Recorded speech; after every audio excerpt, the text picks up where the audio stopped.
పాతాల పేరు మంత్రం ఉందా? ఆ మంత్రంతో కానీ ఆమె పట్టండి అయిపోతున్నాయా? ప్రభుత్వాలంటే ఓ ప్రక్రియ ఉంటుంది.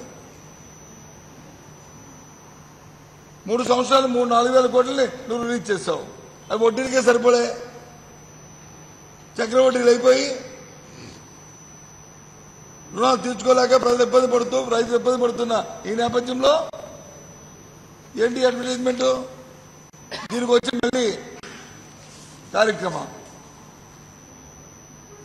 ఇదేనా? ఈ ధర్మ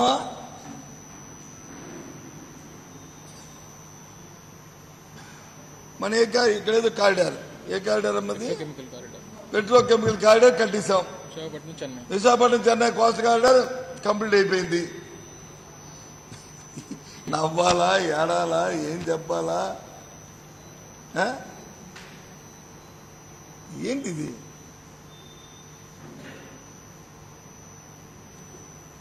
పార్ట్నర్షిప్ సమ్మిట్ పెట్టారు ఇక్కడ విశాఖపట్నంలో.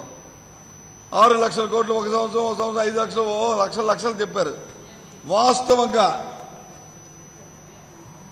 కేంద్ర ప్రభుత్వం తాలూకా లెక్కల ప్రకారం ఆంధ్రప్రదేశ్లో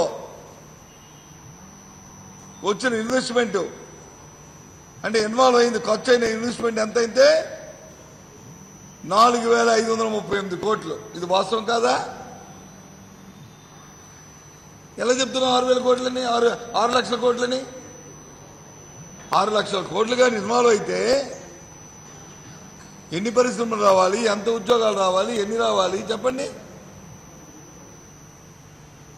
ఒకటి అడుగుతున్నాను నేను, ఒకటి అడుగుతున్నాను. గత 9 సంవత్సరాలు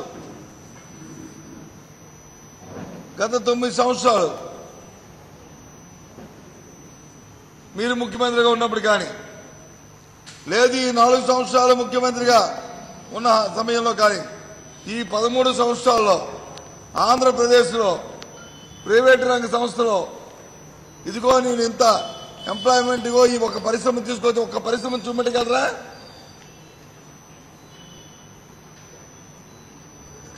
రెండు 2004 నుంచి 2006 వరకు 2004 నుంచి 2009 వరకు ముఖ్యమంత్రిగా రాజశేఖర రెడ్డి గారి హయాంలో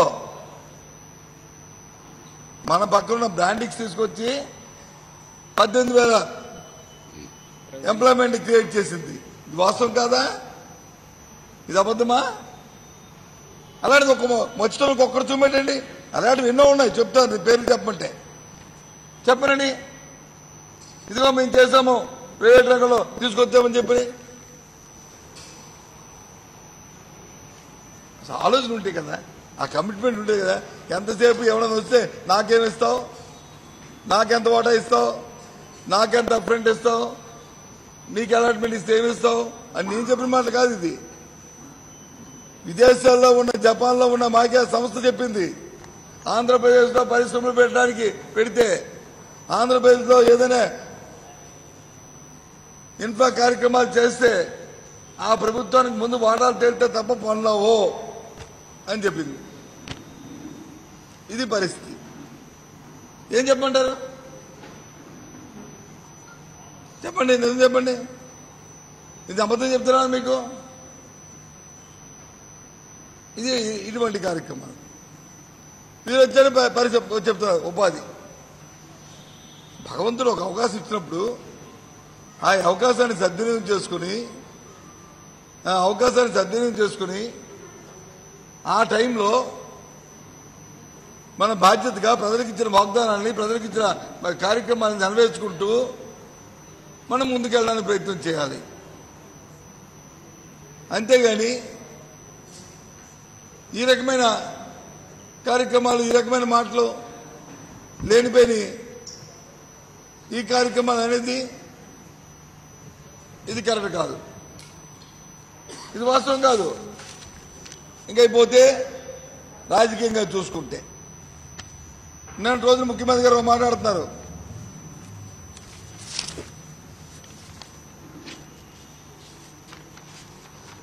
ఎన్డీఏలో ఒక మంత్రి వచ్చి మొన్న హైదరాబాద్ వచ్చారు.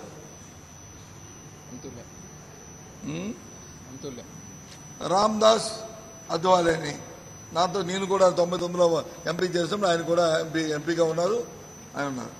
ఆయన మన ఎన్డీఏలో భాగస్వామిగా మొన్నటి వరకు చంద్రబాబు నాయుడు ఉంటే ఆయన కూడా ఒక మంత్రి. ఇప్పుడు ఆయన పార్టీ, ఆయన బీజేపీ పార్టీ కాదు.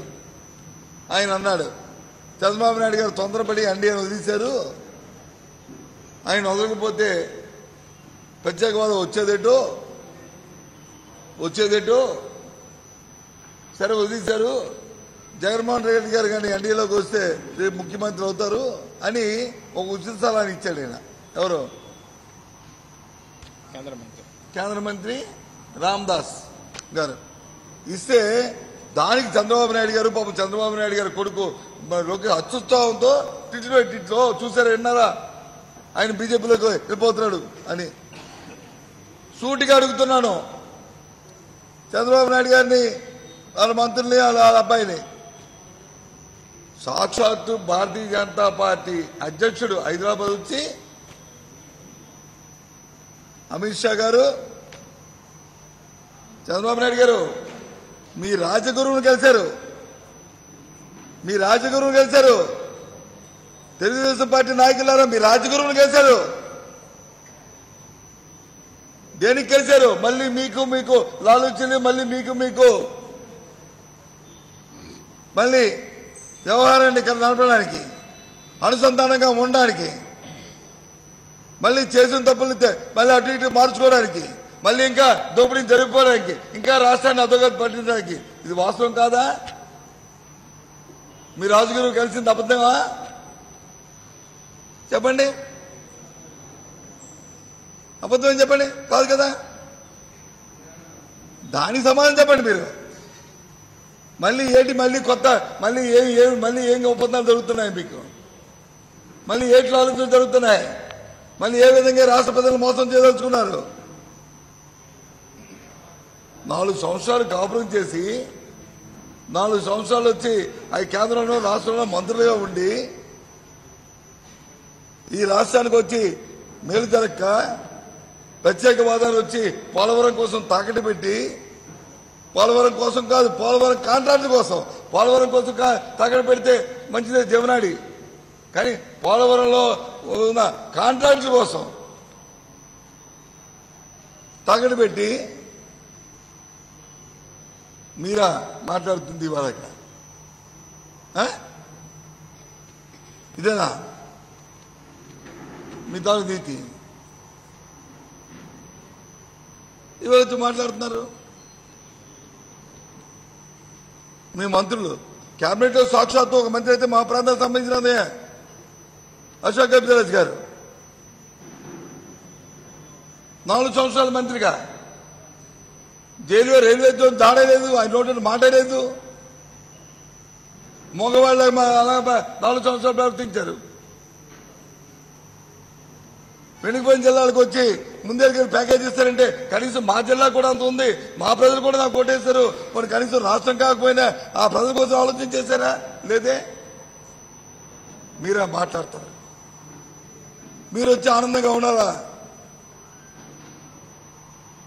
ఆరోగ్యంగా ఉన్నారా? అభివృద్ధి చెందిపోతున్నారా? ఎక్కడండి ఇది? కనుచూపు మేర ఎక్కడని చెప్పండి అభివృద్ధి. భోగాపురం ఎయిర్పోర్ట్ ఇస్తే మీ ధనదాహం కోసం, మీ కిక్ బ్యాక్ కోసం, మీ అవినీతి కోసం ప్రభుత్వ రంగ సంస్థ కడతానంటే కట్టొద్దని చెప్పి మీరు క్యాన్సిల్ చేసి, ఎక్కడ ఉందని చూద్దాం. దేశంలో ఏదైనా ప్రభుత్వ రంగ సంస్థ ముందుకు వచ్చి కడతామంటే వెల్కమ్ చెప్తూ దానికి వచ్చి స్వాగతిస్తూ ఆ కార్యక్రమం చేయాలి. కానీ ఇక్కడ చంద్రబాబు నాయుడు, అశోక్ గజపతిరాజు ఇద్దరు వారి ధనదాహాల కోసం,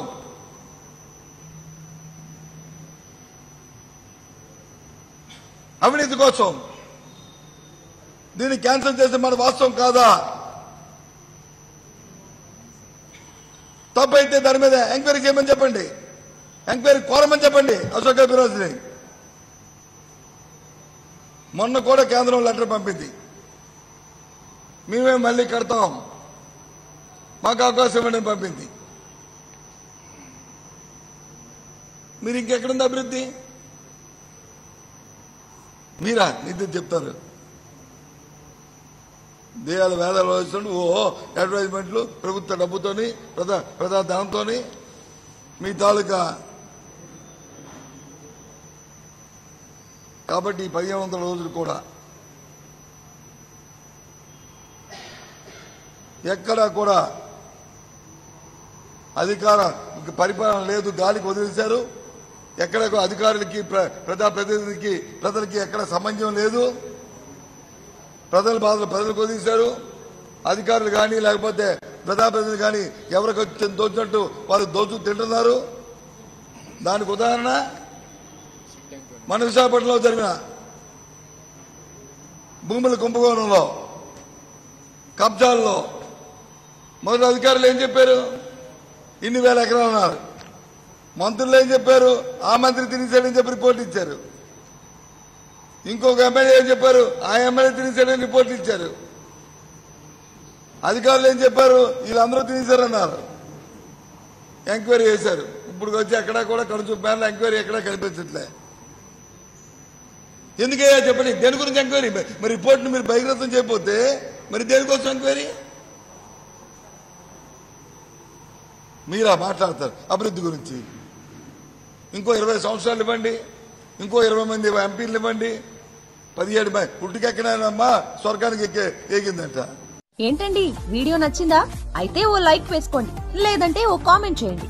ఎప్పటికప్పుడు మా వీడియోస్ చూడాలంటే సబ్స్క్రైబ్ చేసుకోండి.